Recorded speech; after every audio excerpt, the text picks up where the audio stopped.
Vamos chamar a vereadora Luana Alves do PSOL para fazer sua fala. Salve, salve a todas, todos presentes. Agradeço aqui pelo espaço. Desculpa a demora, estava na delegacia de crimes raciais. Vamos processar criminalmente o racista da Câmara Municipal de São Paulo. Ele irá perder o seu mandato. Isso é uma coisa que eu digo para vocês. Irá perder o mandato e irá responder criminalmente pelo crime de racismo. Vou dizer pra vocês, gente, que é muito bom estar aqui entre os nossos, estar entre todo mundo aqui. A gente falar de memória pro nosso povo não é menor. Claro que nesse momento a gente está numa situação do nosso país que a gente está pensando no que os nossos vão comer semana que vem. É isso que mais está ocupando a nossa mente. Mas a gente falar de memória, de futuro é muito importante. E essa estátua aqui, isso não foi algo que nenhum poder público deu pra ninguém. Isso é luta de muito tempo de reivindicação do movimento negro. E a memória, os monumentos, as estátuas são tão importantes que no dia de ontem a polícia do Rio de Janeiro destruiu a memória dos chacinados em Jacarezinho. Era um monumento, era uma homenagem aos 27 mortos pela Polícia Militar do Rio de Janeiro, assassinados, pessoas negras, e que havia simplesmente um monumento. Era uma homenagem, era só isso. Mas não é só isso. Não é só isso. Tanto não é só isso que eles foram lá destruir a homenagem. Isso diz muito, gente. Diz muito, porque a gente reivindicar a nossa memória, os nossos heróis, os que tombaram na luta, os apagados, isso significa a gente disputar um futuro. Ter aquele monumento dos 27 assassinados de Jacarezinho significa dizer que aquilo foi uma chacina racista. Não foi uma questão de segurança pública, não foi prender bandido, foi chacina racista. Foi isso que foi. E aquele monumento ali dizia isso. Isso é uma disputa de futuro também. É disputar o futuro e não só o passado. Por isso a gente está dizendo, no dia da falsa abolição, na véspera da falsa abolição, está falando de memória, está falando de monumentos. E reivindicar os nossos heróis, para também estarem na memória oficial, é muito importante. É isso. Obrigada, gente. Sigamos junto aí. Vocês devem ter notado que ninguém mencionou aqui o nome Liberdade Japão, que é o nome oficial da praça desde julho de 2018, mas não vai pegar, né? Que o nome popular é Praça da Liberdade, e Bairro da Liberdade, ok?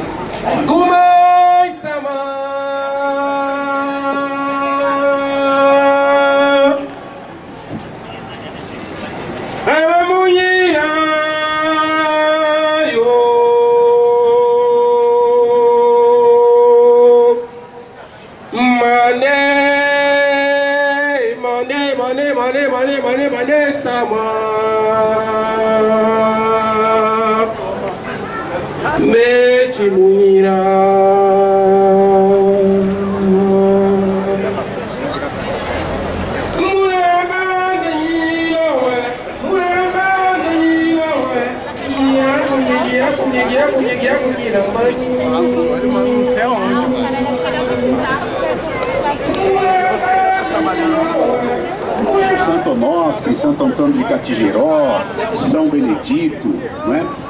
E é interessante o seguinte, esse cara, portanto, acolhe, como ele foi crucificado no Japão, ele é um santo que acolhe tanto a população negra quanto a população japonesa, que só foi conhecê-lo já no século XX, né? E a igreja de São Gonçalo ali foi construída em 1757 por uma irmandade chamada Nossa Senhora da Conceição e São Gonçalo Garcia, uma irmandade de pardos, né, que ficou à frente dessa igreja até final do século XIX, quando ela foi passada para os jesuítas, e depois em 1960, quando já tinha uma quantidade muito grande de imigrantes japoneses aqui na Liberdade, foi transformada em Paróquia Pessoal Nipo-Brasileira de São Gonçalo. Até pouco tempo tinha até missa em japonês rezada de domingo de manhã aí nessa igreja. Quem diria que um santo mestiço, um santo pardo, né, cultuado pela população negra, fosse mais tarde ser patrono de imigrantes japoneses, né? É algo que só o axé, só as almas podem explicar, né?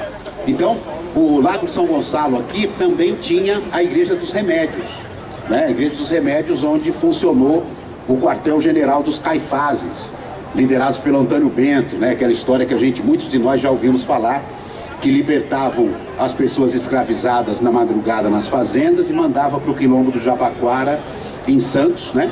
Fazendo, não antes de fazer uma parada ali no sítio da Ressaca ali, no Jabaquara aqui de São Paulo, né? Onde a gente tem ali hoje o parque, né? O Centro de Culturas Negras ali do Mãe Silvia do Oxalá, né? Enes, Padre Enes, é o padre daqui. Padre Enes, por favor. É importante que o Padre Enes dê uma palavra pelo fato de ele ser o pároco da paróquia de São Gonçalo desde março. No fim de semana anterior ao começo da quarentena, o Padre Enes assumiu como pároco da São Gonçalo, que é a igreja responsável pela Capela dos Aflitos, né? E sem contar que o Padre Enes é o criador do primeiro itinerário da marcha noturna, né? Foi uma pesquisa do Padre Enes que deu ensejo à primeira marcha noturna em 1997. Por favor. Boa noite a todos e a todas. É uma alegria poder estar aqui também contribuindo com essa história que começou há 26 anos. Acredito que é muito importante que nós possamos dar continuidade a esse trabalho. E a memória é muito importante para a nossa vida cotidiana. Sem memória, nós somos de fato sobreestimados. E levantar essa história, onde o nosso povo negro começava a se organizar, é muito importante. Pois então, tinham irmandades aqui nesse centro de São Paulo. Então, vocês imaginem, 200, 300 anos, quer dizer, você tinha aqui as irmandades negras que se organizavam. É interessante ouvirmos e pesquisarmos, por exemplo, aqui onde estava a igreja, não é, dos Remédios, havia um provedor que às noites, então vocês imaginem, aqui a rua Tabatinguera, a rua ali navegável, chegava de todas as partes, Santos e etc, então vinham por aqui, e aqui eram trazidos à noite eram escondidos aqui nesta igreja dos Remédios. Aqui havia encontros, né, com também o nosso grande libertador, o Antônio Bento, com o nosso grande Luiz Gama. Então vocês vão... É muito importante nós levantarmos essa história. Então eu tenho meu apoio, acredito que é por aí. E nós, negros, quer dizer, assumimos agora uma igreja que da importância dessa de São Gonçalo. Então vocês imaginem, é uma igreja frequentada pelos nobres e 300 anos, quase 300 anos depois, está aí um negro que é o coordenador dessa igreja. Então acredito que os nossos antepassados estão aqui conosco, fortalecendo-nos na caminhada. Está valendo a pena Zumbi, está valendo a pena todos os homens e mulheres da nossa história. Valeu nossos ancestrais. É isso aí, gente. Valeu. Boa sorte para nós. Santa Maria, por liberdade meu pai chamou, meu cativeiro, meu cativeiro, trabalha amigo, não quer trabalhar, meu cativeiro, trabalha amigo, não quer trabalhar, no meu tempo de cativeiro, o negro apanhava do Senhor.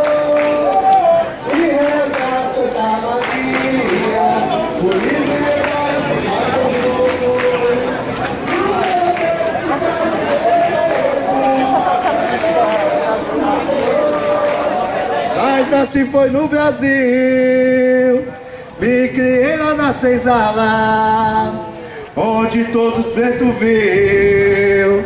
Minha gente, eu sou o Jogo, foi negro quem me criou, cantando e batendo palma, e tocando o tambor. Lá, lá, ei, lá, ei, lá, lá, ei, lá, ei. ai meu Deus do céu, lá, lá, ei, lá, ei. Olha, eu sou africano, mas nasci foi no Brasil. Me criei na Senzala, onde todos pretos viu. Minha gente, eu sou o jogo. Eu sou o jogo. Foi negro quem me criou, cantando e batendo palmas e tocando o tambor. Lá, lá, ei, lá, ei. Lá, lá, ei, lá, ei. Lá, lá, ei, lá, ei. Ai, meu Deus do céu. Lá, lá, ei, lá, ei. Olha, eu sou africano, mas nasci foi no Brasil. Me criei lá na Senzala, onde todos pretos viu. Minha gente, eu sou o jogo. Foi negro quem me criou, cantando e batendo palmas e tocando o tambor. Lá, lá, ei, lá, ei.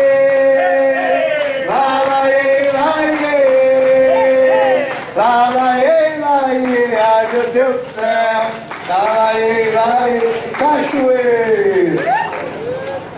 Uma salva de palmas para o jogo dos Guaianazes. Estamos chegando próximo, a nossa próxima parada. A Igreja Nossa Senhora da Boa Morte.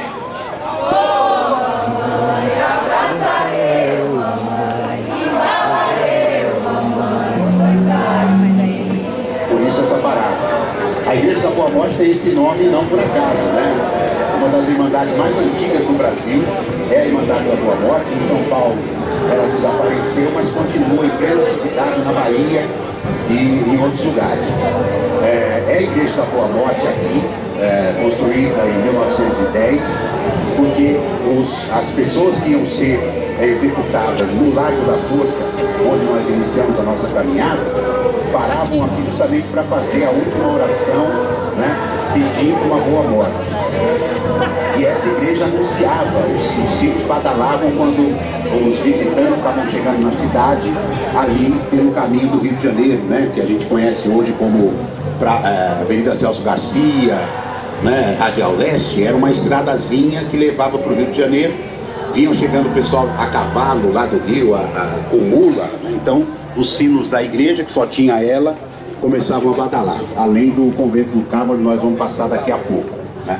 Então, além do significado na contemporaneidade de ser o ponto de concentração da marcha noturna, essa igreja tem um significado importante a partir do início do século XIX, porque acolhia essa irmandade que era conhecida como uma irmandade diversa, né? Que acolhia todas as classes sociais, raças e gêneros e tal. A Irmandade da Boa Morte.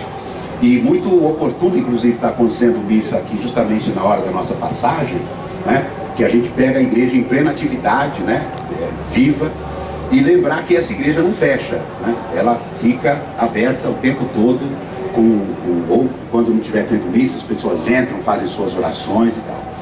E onde ficava também a sede do Instituto Negro Padre Batista, né? Que é a organização que fez essa marcha, que tocou essa marcha durante muitos anos. Aqui chamava-se Quilombo Central, naquela casa amarela ao lado da igreja, que era onde era a sede do Instituto Negro Padre Batista. Na alta temporada eles fazem a missa do lado de fora, né?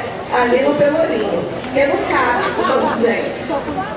E aí uma vez eu estava lá, assisti essa missa, e as pastoras da igreja cantaram, eu espero lembrar de tudo, cantaram um ponto, a música assim: sou negro sim, não tenho vergonha, desde a abolição que eu luto.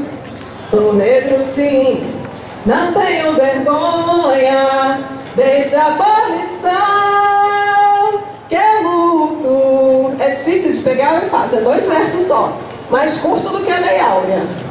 Vai dar, né? Vai dar pra pegar. Vamos de novo então. Sou negro sim, não tenho vergonha, desde a abolição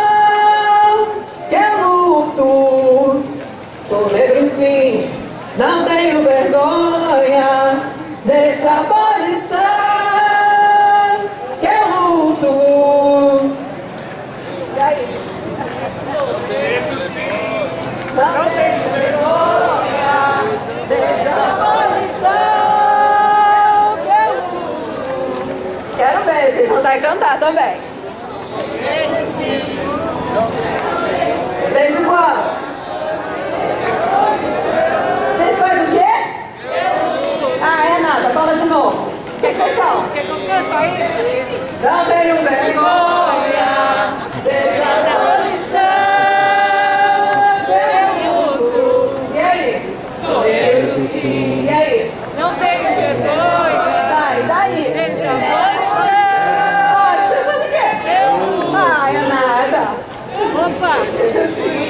Não tenho vergonha, deixa a abolição, eu luto. Olhei sim. Não tenho vergonha, deixa a abolição, eu luto. Não tenho vergonha, deixa a abolição, eu luto. Sou negro sim, não tenho vergonha não, desde a abolição. Sou negro.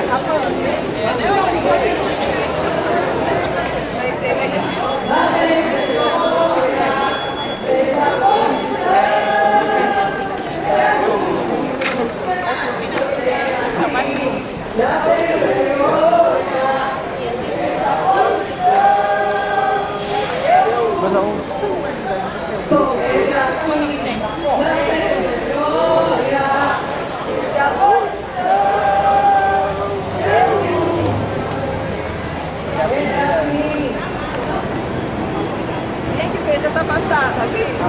Aqui a gente precisa, eu quero que vocês fiquem aqui, posicionem-se aqui, em frente a essa igreja. Vocês precisam visualizar a fachada dessa igreja, gente. Quer que desce, pessoal? Descer o pessoal para cá. O pessoal precisa apreciar a fachada dessa igreja. Além da fachada da igreja, observar esse visual, essa paisagem aqui. Porque a gente está habituado, nós paulistanos, estamos habituados a vir aqui no Poupa Tempo, né? Ou então resolver um problema de IPVA aqui no térreo aqui da Secretaria da Fazenda, pagar imposto e tal. Mas nós precisamos saber o seguinte, que no lugar desse prédio, Palácio Clóvis de Barros, até 1928, ficava o Convento do Carmo. Né? Então o Convento do Carmo pegava todo esse quarteirão, tinha um convento, tinha a igreja de ordem primeira e essa igreja da ordem terceira, que é a que restou da demolição do convento. Na hora de alargar aqui a Avenida Angel Pestana, alargar aqui esse Largo do Carmo e tal, demoliram o convento. E quando você vai pagar IPVA aí embaixo, tem uma exposição de fotos antigas sobre a construção desse prédio aí. Quando eu vi essas fotos antigas, eu fui ansioso, né, para ver o que tinha de informação sobre o convento, e nada. E as pessoas que veem as fotos aí da construção desse prédio não sabem que esse prédio foi construído no lugar de um convento, que é nada mais nada menos do que um dos 3 vértices do Triângulo Histórico. Né? O Triângulo Histórico é formado pelo Convento do Carmo, pelo Mosteiro de São Bento e pelo Convento de São Francisco, onde funciona hoje a Faculdade de Direito. Um convento que tem essa importância, né, que chegaram os jesuítas, fundaram o famoso colégio em 1554, e em seguida foram chegando as outras ordens religiosas, os carmelitas, os beneditinos, os franciscanos, e foram se instalando ao redor do colégio e formaram um triângulo. E aí São Paulo ficou vivendo nos limites desse triângulo por mais de 300 anos.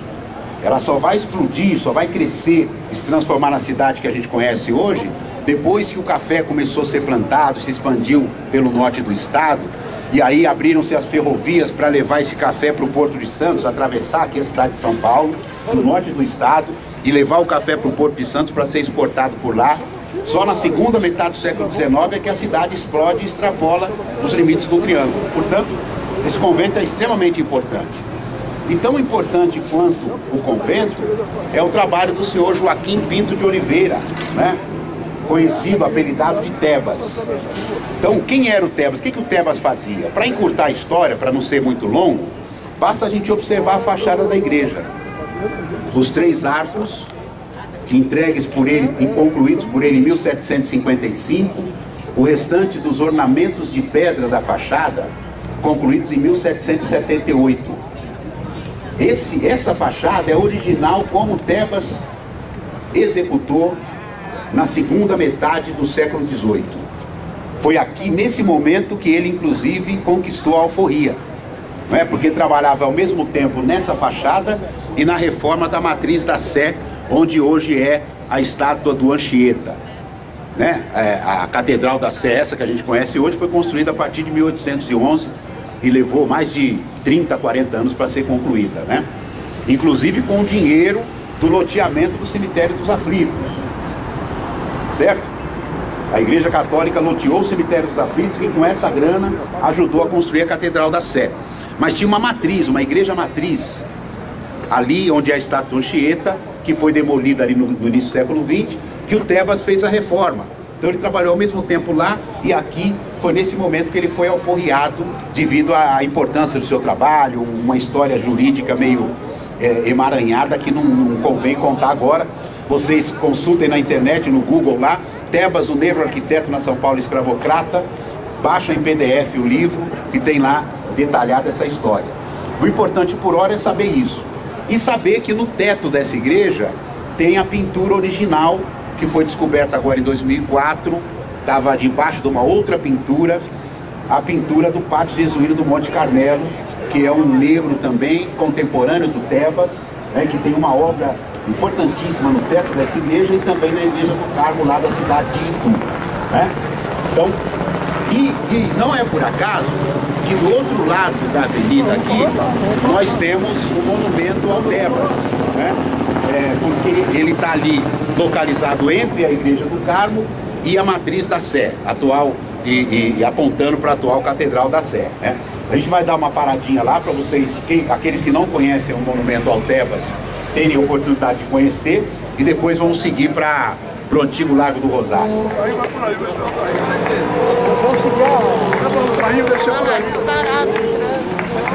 Tem que acabar com essa história de negro ser inferior. O negro é gente que é escola, quer dançar samba e ser doutor, dançar e negro na cor, dançar e negro na cor, dançar e negro na cor, dançar e negro na cor. Esperar. Acho que não é mesmo, você pegou ali. Vou botar fogo no engenho.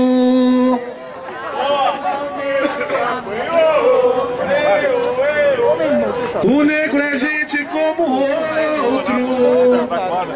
Vou falar com o quaderninho.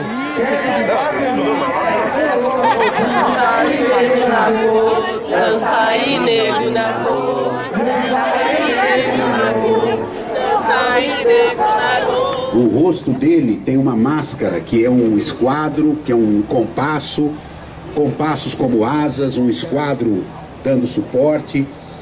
Na mão esquerda uma espécie de mensagem, né? Um pergaminho que pode ser entendido ou como uma mensagem para o futuro, ou mesmo como uma credencial, um diploma, algo assim.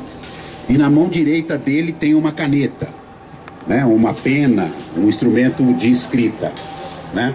E o personagem usa sapato. Isso é um detalhe importante. Usa sapato, né? No momento que ele viveu, ele nasceu em 1721 em Santos, morreu em 1811, foi sepultado lá na igreja de São Gonçalo, né, onde o padre Enes é pároco lá. Construiu todas as fachadas dos 3 vértices do triângulo histórico, tanto essa aqui, como a da igreja do Mosteiro de São Bento, da igreja da Ordem Terceira do Convento de São Francisco, o chafariz da Misericórdia ali onde é hoje o cruzamento da Rua Direita com a Quintino Bocaiúva, não é? A reforma da Matriz da Sé e o Cruzeiro Franciscano da cidade de Itu, um cruzeiro de pedra de 9 metros de altura, que está nesse momento em processo de restauro, né, lá no Centro Histórico de Itu. Então, essas são as obras conhecidas comprovadamente do Tebas, fora aquelas que a gente ainda não sabe que são dele, né? Então, ele ganhou muita notoriedade naquele momento, no século XIX, século XVIII em São Paulo, inclusive contemporâneo do Cemitério dos Aflitos, né? Que no auge do trabalho dele, da vida produtiva dele, o Cemitério dos Aflitos também estava no auge do seu funcionamento. Então, certamente, ele conheceu muita gente que foi sepultada lá, né? Então, cadê a Rita? Queria que a Rita desse um breve depoimento, a Rita Teles. Rita é a produtora do processo, né? Ela montou uma equipe de profissionais para produzir esse monumento que foi inaugurado aqui, entregue à cidade no dia 20 de novembro de 2020, né? Rita. Boa noite a todas as pessoas que estão aqui. Obrigada, Bílio. Acho que é sempre importante a gente ter a oportunidade de acreditar as pessoas, né, pelas suas obras. Eu sou produtora do artista Lumumba Afro-Indígena, a gente trabalha junto desde 2017. Tem uma produtora que chama Núcleo Coletivo das Artes, que toda a energia é depositada em difundir a arte preta de brasileiros e afro-brasileiros em diáspora.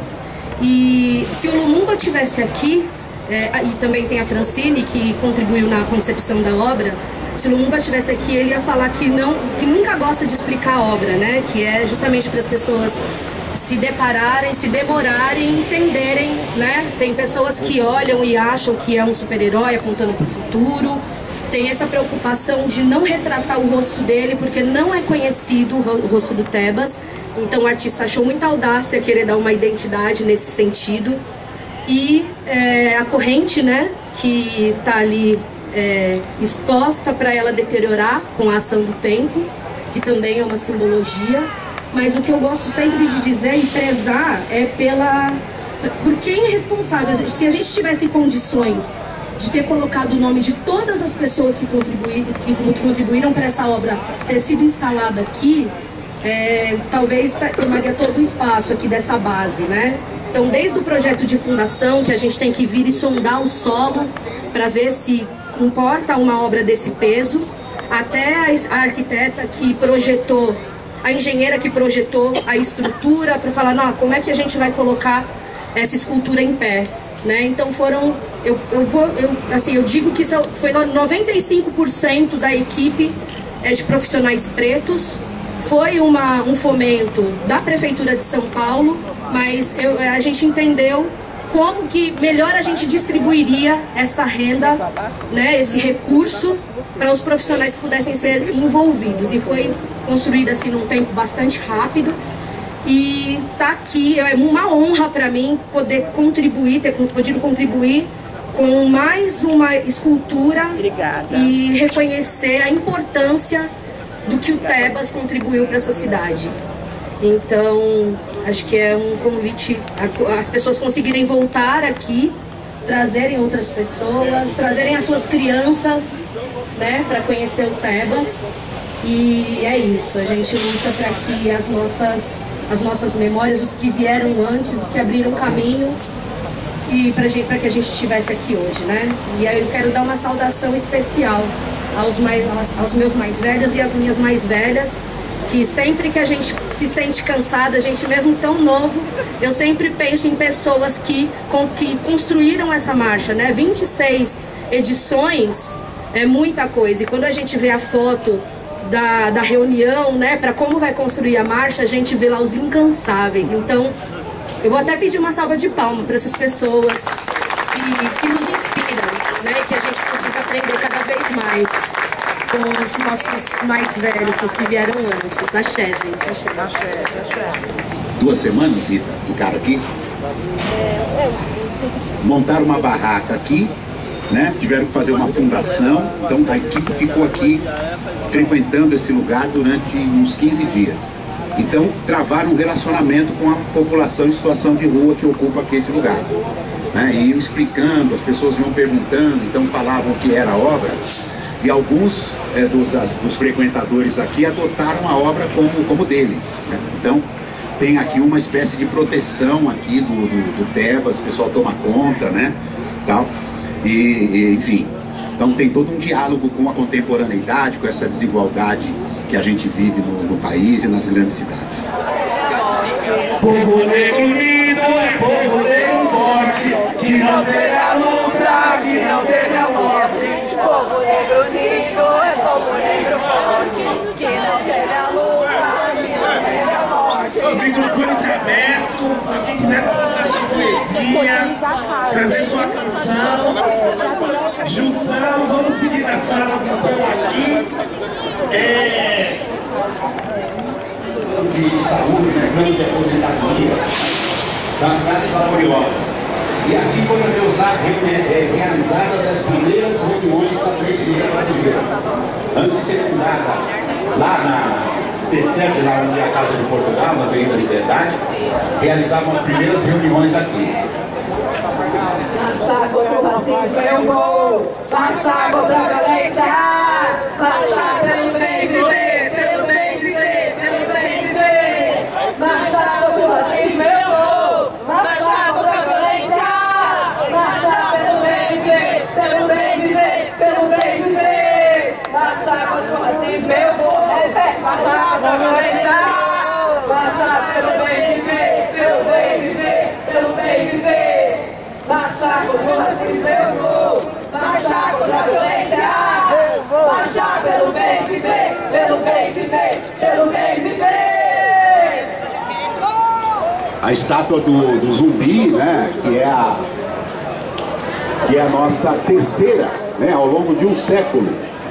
Nós tivemos a do Luiz Gama lá, que é o busto do Lago do Arocho, em 1931, a da Mãe Preta, em 1955, no Lago do Paissandu, e essa aqui é a terceira, do Zumbi, em 2016, e o monumento ao Tebas é o quarto monumento em 2020. E esse ano, né, nós tivemos mais três, Itamar Assunção na Penha, Madrinha Eunice na Praça da Liberdade, Geraldo Filme na Barra Funda, e vamos ter no próximo dia 15 Ademar Ferreira da Silva, e depois, data ainda não definida, Carolina Maria de Jesus. Mas levamos quase um século, né, para chegar ao sétimo monumento, né?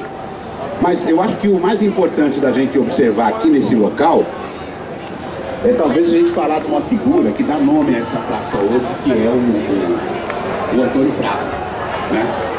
O Antônio Prado acho que é uma figura que a gente precisa conhecer melhor. O Lago do Rosário a gente já conhece, já tem bastante debate, né? Igreja do Rosário dos Homens Pretos. Mas o Antônio Prado foi o primeiro prefeito da história da cidade de São Paulo, né? E foi o prefeito que mais tempo ficou no cargo. E Antônio Prado, esse nome, esse sobrenome Prado, é o mesmo da Dona Veridiana, por exemplo. Era uma grande família de cafeicultores, de escravocratas, que acumulou dinheiro com a escravidão e com o café e passou a investir essa grana na industrialização e na modernização, leia-se, europeização de São Paulo, né? O Antônio Prado foi da Comissão de Imigração, né? Foi um dos empresários que estimulou a imigração europeia aqui para o Brasil, né? E representa também o patrimonialismo que depois tomou conta do poder público no Brasil, da gestão no Brasil, né? Esse prédio aqui, por exemplo, da Bovespa, é um prédio que pertenceu ao irmão do Antônio Prado, né? Ao Martinico Prado. Então, ele representava um grupo de empresários, né? Como prefeito, representava um grupo de empresários que tratava dos seus interesses privados, né, com o investimento público. Algo que não acontece hoje, só acontecia naquela época. Então, acho que é importante a gente notar, ressaltar que não é à toa que essa praça tem esse nome, né? E não é à toa que removeram a igreja do Rosário dos Homens Pretos lá para o Lago do Paissandu, que aqui passou a representar a modernidade, passou a representar o progresso, o capital financeiro, né? O capital industrial naquele momento e hoje o capital financeiro, né? que faz a globalização ser o que é, que a gente conhece hoje, né? Bloco Amigos do Gelo. É com você, companheira.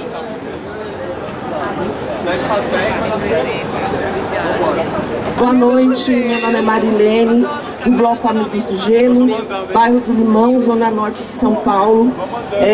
Hoje, para mim, é um momento de gratidão, né? Eu sou uma sobrevivente da Covid, fui entubada, então estar aqui hoje, né, nessa marcha é só agradecer e dizer que os blocos de Carnaval de São Paulo estão na luta antirracista e eu gostaria de falar uma coisa importante. Fora Bolsonaro! Fora Bolsonaro! Fora Bolsonaro! Fora Bolsonaro!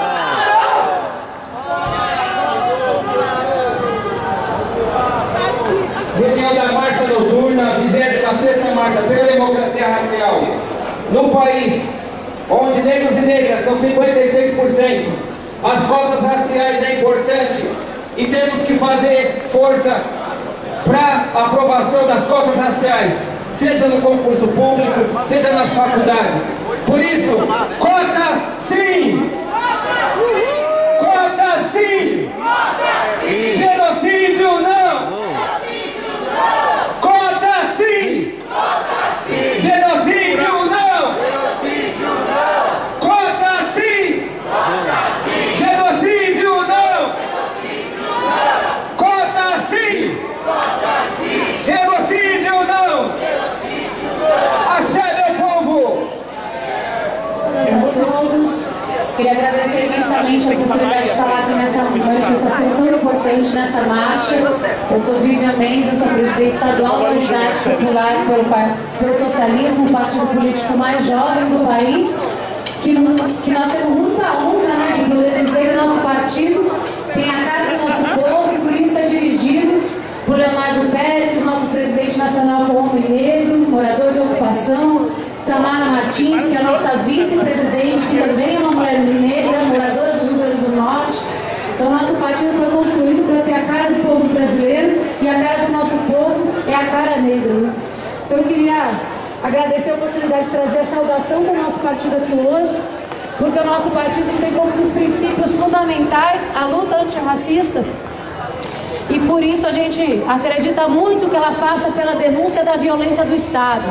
Então, nosso partido tem nos nossos princípios a luta contra a impunidade de um Estado que coloca todo o seu aparato contra a nossa população há séculos. Infelizmente, o Estado brasileiro coloca seu aparato contra a população negra desde o período da escravidão, contra o povo, os trabalhadores, os militantes e o povo negro durante a ditadura e continua até hoje colocando aparato de Estado, a sua polícia, para perseguir e matar a nossa população pobre e negra nas periferias do nosso país. A luta contra a impunidade é princípio da Unidade Popular e por isso contem conosco nessa luta antirracista central na conjuntura que a gente está vivendo no nosso país.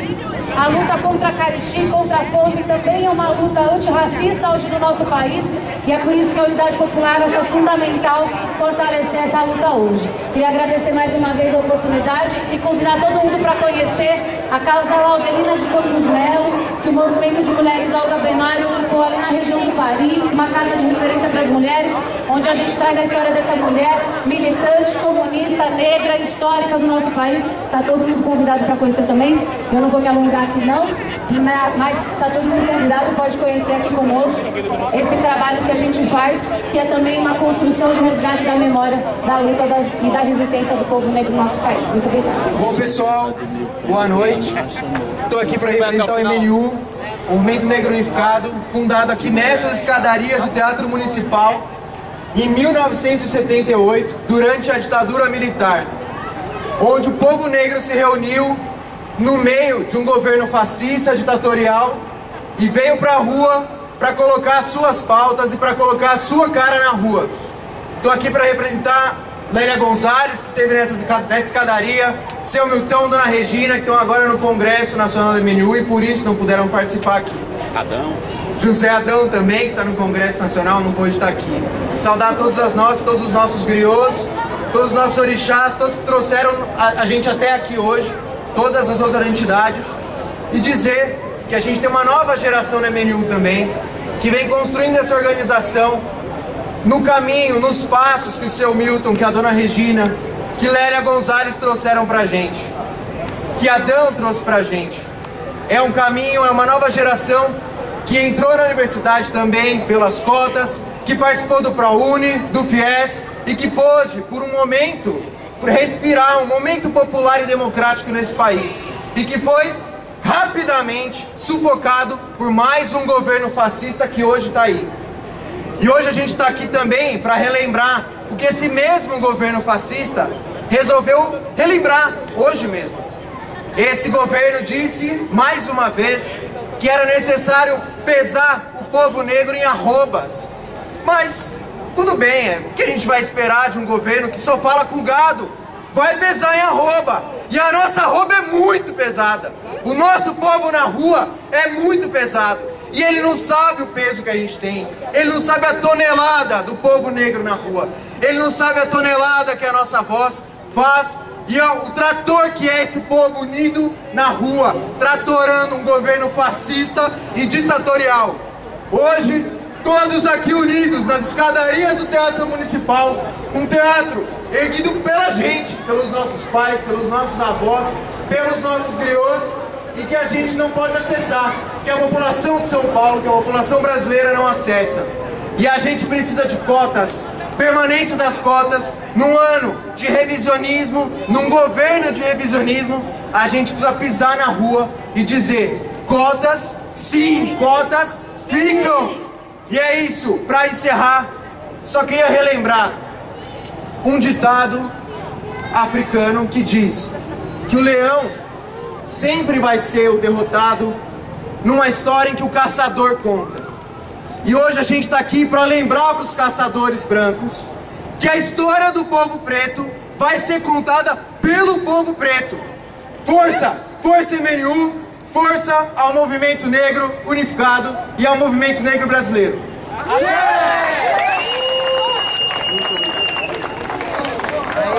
E por menos que conte a história,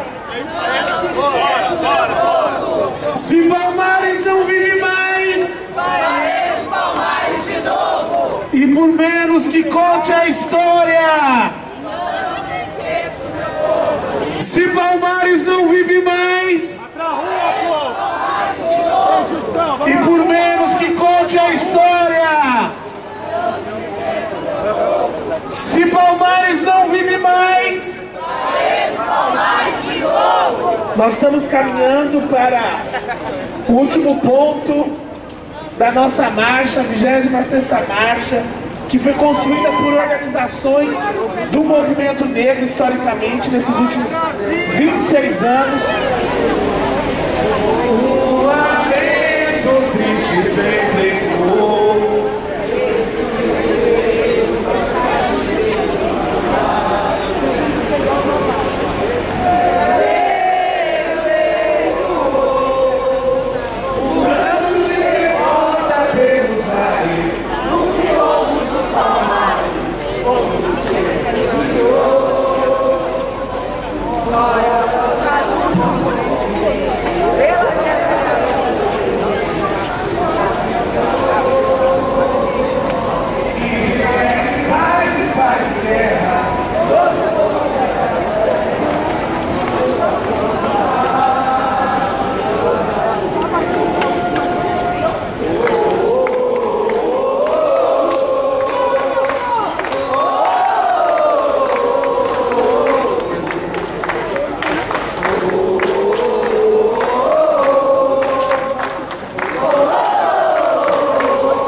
luta do movimento negro!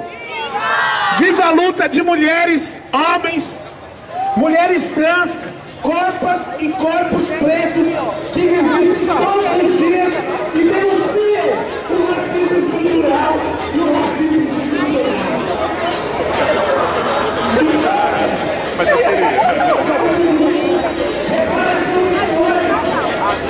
Queremos uma política de cotas que garanta a permanência, não só o acesso, a permanência das corpas e dos corpos pretos na formação educacional, mas também nos concursos públicos.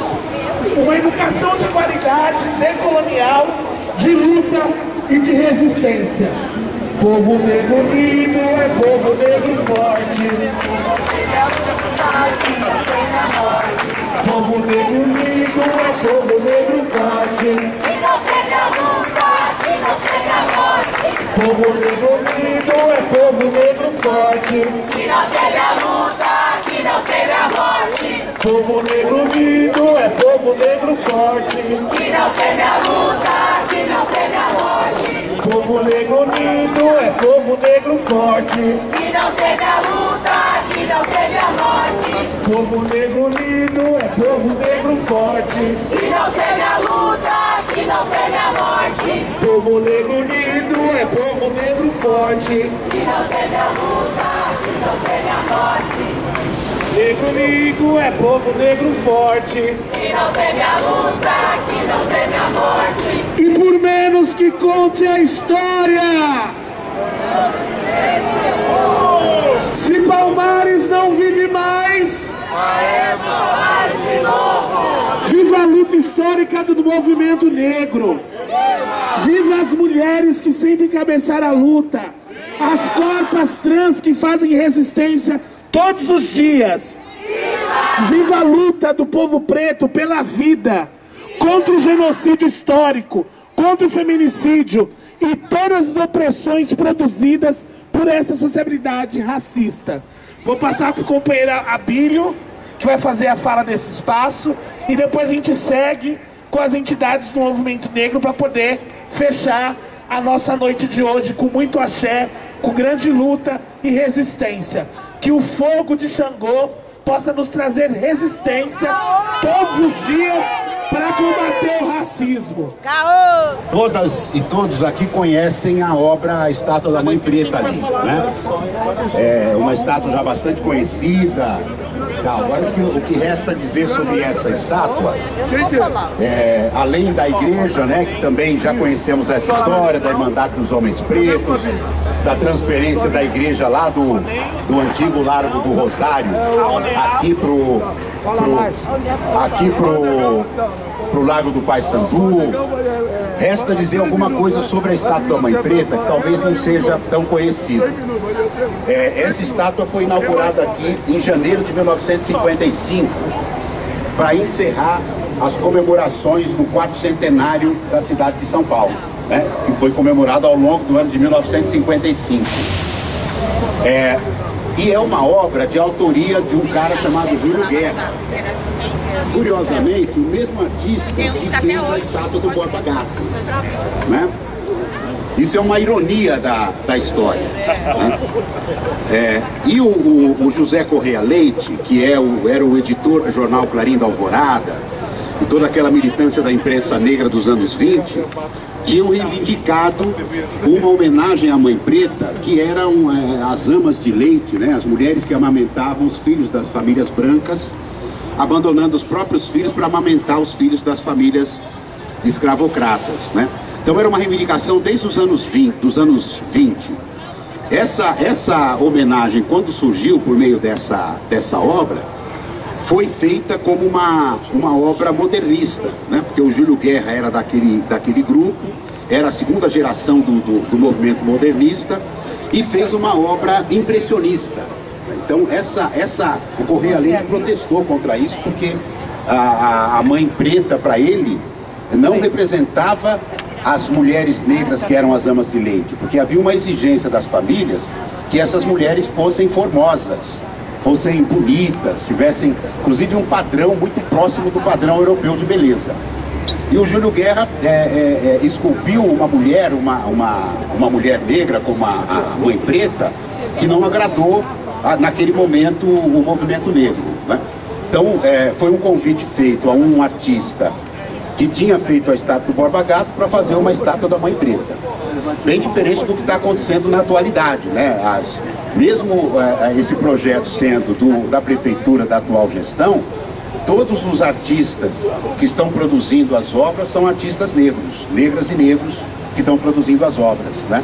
Então é uma conquista do movimento negro que hoje mesmo uma prefeitura, uma gestão do MDB, né, oriunda, desdobrada do PSDB, esteja atendendo a essa reivindicação, porque são conquistas, né, que a gente vai ao longo do tempo empreendendo e fazendo com que o poder se dobre diante das nossas reivindicações, ainda que elas levem décadas para acontecer, como é o caso que se dá aqui, né? Mas eu queria antes de abrir a palavra para as organizações aqui que vão falar ainda, eu quero que vocês conheçam, ele não vai nem fazer uma fala longa, vai ser só uma saudação, mas eu gostaria que vocês conhecessem o cara que me levou para a subprefeitura de Cidade Tiradentes, um militante do PT, fundador do partido, que montou a subprefeitura de Cidade Tiradentes a pedido da coordenação do PT quando o Haddad ganhou as eleições de 2013, e me indicou para assumir o cargo de assessor de comunicação na subprefeitura de Cidade Tiradentes, onde eu tive a oportunidade de conhecer a história do Tebas. Então podemos dizer que aquele ato ali, naquele momento, acabou se desdobrando no que a gente está vendo hoje nessa última conquista mais recente do monumento ao Tebas ali na Praça da Sé, né? E acho que é uma figura que representa aquilo que o movimento negro sempre sonhou alcançar, que é a massa trabalhadora, né? Os trabalhadores mais simples, que a gente sempre sonhou alcançar e conscientizar essas pessoas, né? E o Zezinho representa um pouco isso, porque é um cara que está aprendendo agora recentemente o que é ser um afro-indígena, né? Coisa que o movimento negro educador tem levado essa informação. Boa noite, companheiros e companheiras, né? Ao formar uma equipe de trabalho na cidade de Tiradentes, ao formar aquela subprefeitura a pedido do companheiro Haddad, eu encontrei esse rapaz, né? Pelos currículos, não conhecia ele. Pelos currículos, né? Tinham 10 currículos, eu achei importante a história dele. E mais interessante, a gente chama Nego Valdo. O Nego Valdo, em abril de 2013, nos procurou falando da importância do tema, não foi? E aí, ali que nasceu a história. Hoje eu cheguei ali, quando eu vi a estátua, gente, eu fiquei arrepiado. Sinceramente, olha, uma emoção tão grande que nem dá para contar isso para vocês. E eu fiquei muito feliz em saber que em 2013 a gente foi procurado pelo militante da cidade de Tiradentes, um negro que gosta de discutir esses problemas, e ele botou na nossa cabeça e a gente foi em frente naquela época, não foi? Com muita dificuldade, né? Mas a gente investiu naquele momento, na história, no trabalho, e hoje resulta isso. Eu fico assim, sabendo que há 26 anos, né, o padre, né, foi um dos fundadores dessa história. Cadê ele? É muito importante a coisa dessa. Eu me sinto assim, tão feliz, que nem imagina. Sabe a felicidade de um pai quando ganha um filho? Então, é uma comparação assim inédita. Muito obrigado pela oportunidade. Abílio, eu quero te agradecer demais pelo homem que você é, pela história que você está fazendo nesse movimento. Muito obrigado mesmo. Igualmente, Zé. De manter viva a nossa história e de passar isso para frente, né, Cosmo? Então, pra gente é muito gratificante, para nós da Uniafro Brasil, que acabamos de fazer, né, 13 anos de história, um movimento jovem de educação popular, poder estar partilhando, né, aqui com as nossas mais velhas e com os nossos mais velhos desse espaço. É um espaço de muito aprendizado, e por falar em aprendizado, também muito importante ter como eixo central, né, dessa marcha noturna as cotas raciais, né? E aí não preciso falar da importância das cotas, porque é chovendo molhado aqui para nós mesmos, mas muito importante estarmos juntos aqui na luta e vamos para cima, derrubar Bolsonaro, mas não só derrubar Bolsonaro, construir um projeto de futuro, construir um projeto de povo, construir um projeto de nação do povo negro brasileiro. E para isso a gente está criando, né, a campanha do voto antirracista. Acessem lá comitêsantirracistas.com.br, tem um panfletinho que já deram aí, alguns têm os adesivinhos, vocês vão saber como montar um comitê antirracista no território de vocês, pra gente alavancar candidaturas negras. Oi gente, boa noite companheiros, eu sou a Max, da entidade Fala Negão, Fala Mulher. Estou aqui juntamente ao meu coordenador Gilson para agradecer pela participação dos movimentos negros, para dizer também que estamos nessa luta faz tempo, né? E hoje as mulheres pretas são as que mais sofrem violência, são as que mais ficam desempregadas, são as que mais são abandonadas pelos maridos e companheiros, né? Que menos tem educação, que mais tem que brigar por tudo, que mais tem que brigar por alimentar os seus filhos, para levar a saúde aos seus, né? Para juntar a sua família, para que os seus filhos não entrem na vida das drogas. Então nós somos as mulheres que mais sofrem, não discriminando as outras que também têm a sua luta, mas a mulher negra, ela é a mulher que é mais massacrada pelo capitalismo hoje em dia.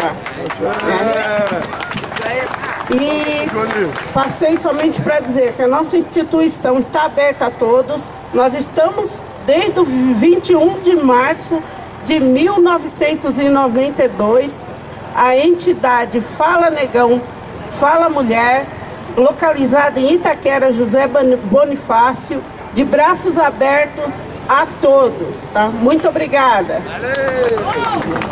Rapidamente, um minutinho só. E hoje é uma quinta-feira. Quem manda Gilson? Oxóssi Caçador. Em termos de fome, eu quero!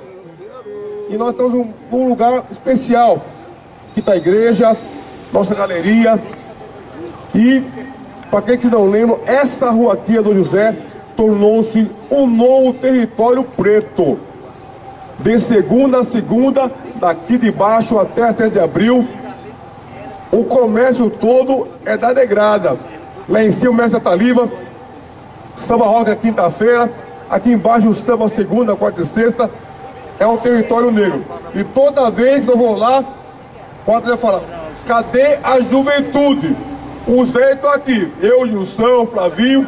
Entregou pra mim também? Cadê a juventude? Entregou pra mim também. O Flavinho quer correr. Mas vamos lá, o Taliba achou a gente.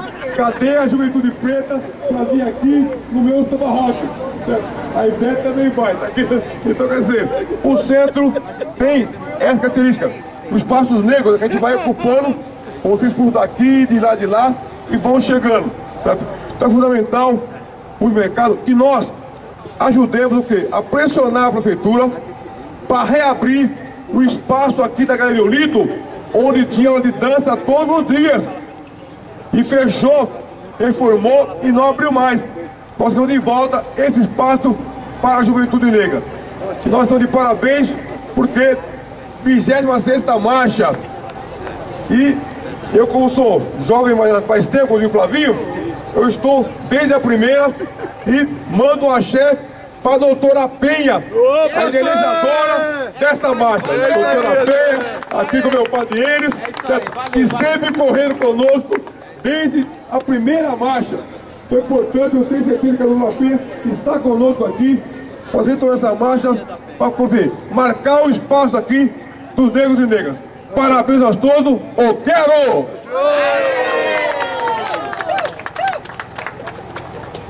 Cotas sim, cotas ficam! Ficam! Eu vou chamar então meu amigo Júlio para fazer essa fala. Periférico, nosso co-vereador.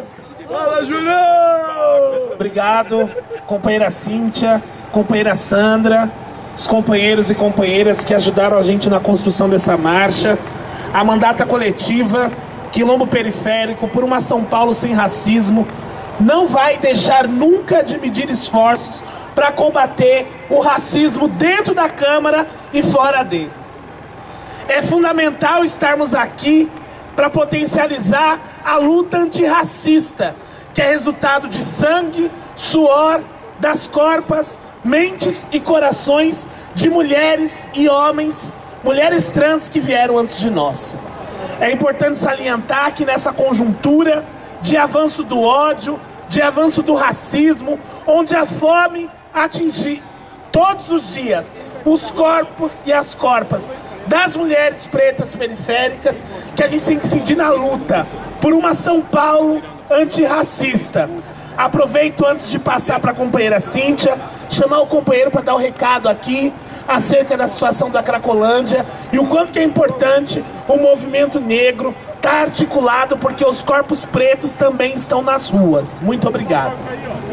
Obrigado, companheiro. Tião Nicomedes, do Movimento População de Rua. Ô, Tião, tamo junto. E nós fazer um convite domingo agora, dia 15, às 13 horas, na Praça Júlio Prestes. Puderem somar, a gente se unir, todos ali chamando um ato em defesa das pessoas em situação de rua que estão nesse momento ali passando por uma operação sufoco, que essas ações que a Prefeitura tomou ali tão somente de polícia, mas faltou assistência social, faltou direitos humanos, faltou acolhimento às pessoas e aquelas pessoas que estavam ali, os dependentes, os não atendidos, eles estão perambulando pela cidade, perdidos, sem saber o que fazer, e entram para dentro da luz na Elvete e leva preconceito dos moradores e sai e volta para a praça. Agora vão cercar a praça e não há medidas de atendimento para essa população. O que a Prefeitura quer propor hoje são campings para a população de rua, institucionalizar os campings e as barracas como um programa de política pública, mas esses campings pensados para fora da cidade, né? Então, se chegar a esse ponto, então que eles fechem lá o terminal Princesa Isabel e que acampem as pessoas que estão expulsas da praça agora que os tratores tomaram aquela região, né? Então fica o convite e fiquemos atentos, porque vamos ter uma semana complicada de inverno e não pensaram nenhuma ação de acolhimento, de agasalhos, de proteção para as pessoas, e certamente voltaremos a ter óbitos. E eu quero deixar o meu contato. Eu estou nesse prédio em frente à Galeria Unido, a Galeria Vitória, e a gente tem um espaço ali em cima no quarto andar que é voltado para ações, padrinhos pela inserção social. Ali tem várias lojas, brechós discos, mas eu peguei um espaço para essas articulações. Então, movimentos que em algum momento precisarem pensar algum espaço, alguma ação, alguma conversa na região, eu vi falando da Olido, a gente está de frente, é só entrar em contato e a gente está junto. A causa é coletiva, né? Eu vi o GG aqui, nós estamos juntos na mesma luta. Obrigado. Essa marcha, a primeira marcha foi organizada em 1996, logo depois que nós retornamos de uma das principais marchas que foram realizadas no Brasil, que foi a Marcha Zumbi dos Palmares, no ano de 1995 em Brasília. Essa marcha reuniu mais de 30 mil militantes, tá? Foi pouco veiculada, foi pouco valorizada pelos partidos e mesmo pelos movimentos sociais, mas essa marcha desencadeou tudo que a gente fez depois. Tá? A partir dali, o movimento cresceu muito nas suas reivindicações em relação às políticas de promoção da igualdade racial. Em 2003, criamos a CEPIR e tudo isso está sendo destruído por esse governo genocida. Por isso que eu queria fazer uma fala muito rápida, que nós gritássemos todo mundo agora, antes da gente terminar essa marcha: fora Bolsonaro genocida! Fora Bolsonaro genocida! Fora Bolsonaro genocida! Fora Bolsonaro genocida! E temos a certeza que nós faremos a 27ª marcha numa conjuntura totalmente diferente de retomada das nossas lutas e de nossas conquistas. Estamos juntos. Só para antes da gente terminar, o Joãozinho já relembrou, mas essa marcha, a primeira marcha de 1996, foi organizada. Eu estava nessa parada aqui naquele bar ali da esquina, onde nós fomos tomar uma cerveja. Vamos relembrar. Com a doutora Maria da Penha e o padre Enes. Também estava nessa parada. Não estou entregando ele porque ele é padre. Nós tomamos uma cerveja e ali nasceu a primeira marcha. Um grande abraço. Hoje não. Só o padre Enes, rapidinho. Entreguei o padre aqui como ele é padre, mas tomou uma cerveja com a gente e organizou conosco a primeira marcha. Que foi? É padrinho.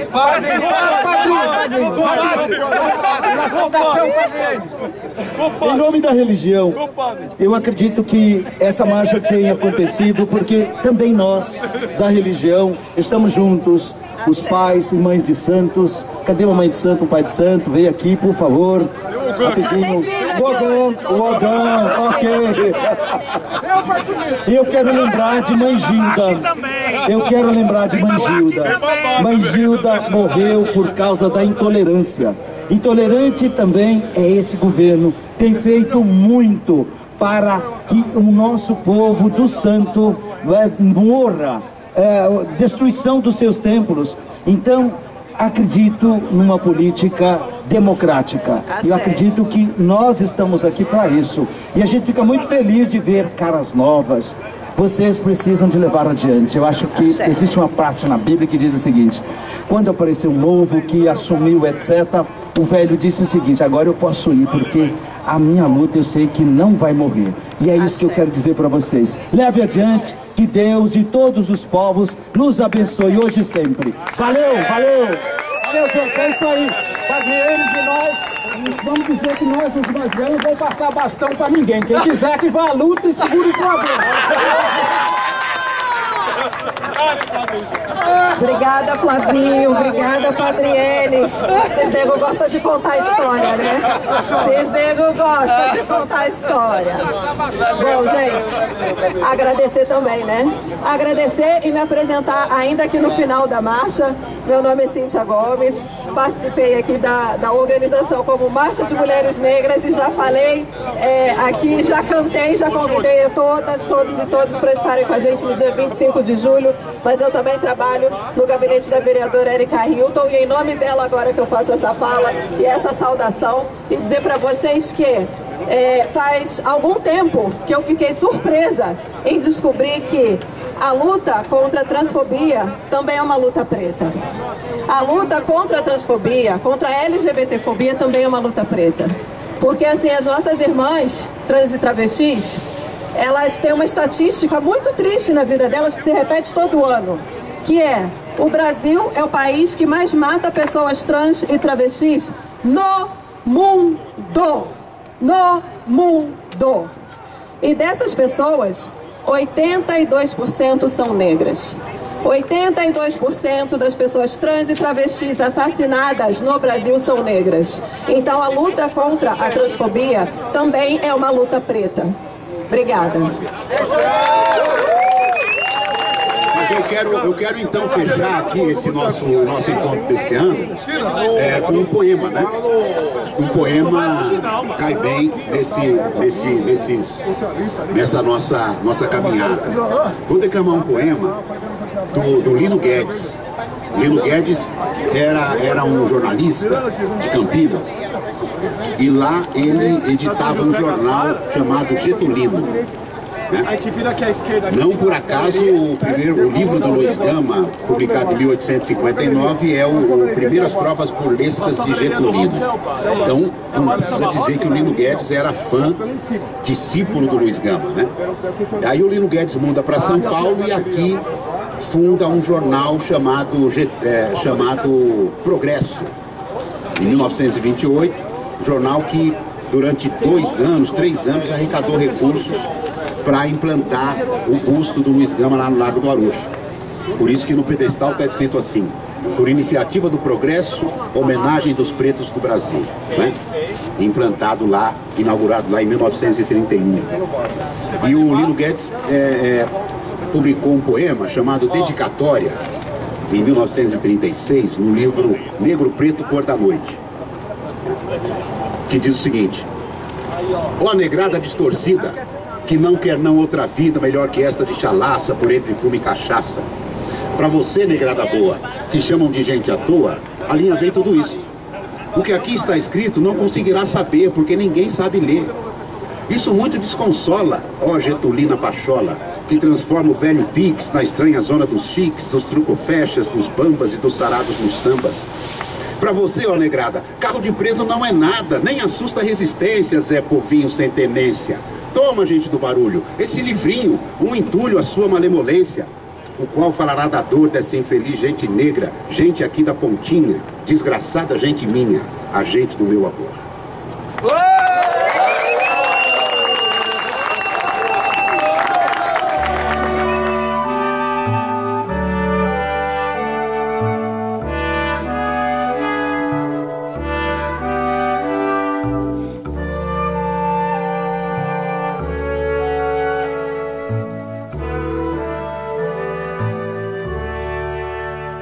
Sob o céu cor de anil das Américas, hoje se ergue um soberbo perfil. É uma imagem de luz que em verdade traduz a história do negro no Brasil. Este povo em passadas intrépidas, entre os povos valentes se impôs, com a fúria dos leões, rebentando grilhões, aos tiranos se contrapôs. Ergue a tocha no alto da glória, que em herói nos combates se fez, pois que as páginas da história são galardões aos negros de altivez.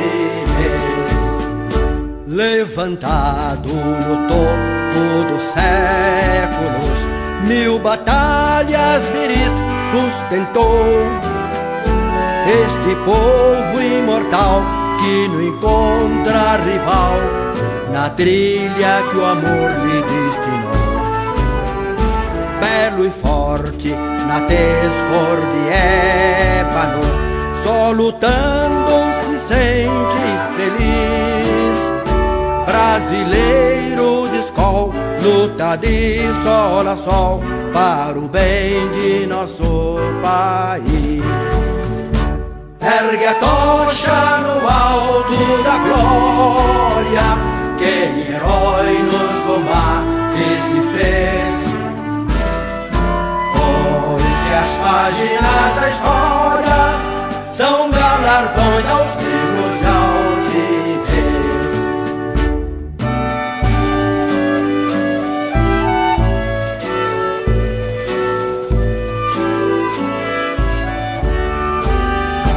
Dos Palmares, os feitos históricos são exemplos da eterna lição que no solo tupi nos legara Zumbi, sonhando com a libertação. Sendo filho também da mãe África, Aruanda dos deuses da paz, no Brasil este axé que nos mantém de pé vem da força dos orixás. Ergue a tocha no alto da glória, que em herói nos combates se fez, pois que as páginas da história são galardões aos negros de altivez. Que saibamos guardar estes símbolos de um passado de heróico labor, todos numa só voz bradam nossos avós, Viver é lutar com destemor. Para frente marchemos impávidos, que a vitória nos há de sorrir. Cidadãs, cidadãos, somos todos irmãos, conquistando o melhor por vir. Ergue a tocha no alto da glória, que herói nos combates se fez. Pois que as páginas da história são galardões aos livros de altivez. Ergue a tocha no alto da glória, que herói nos combates se fez. Pois que as páginas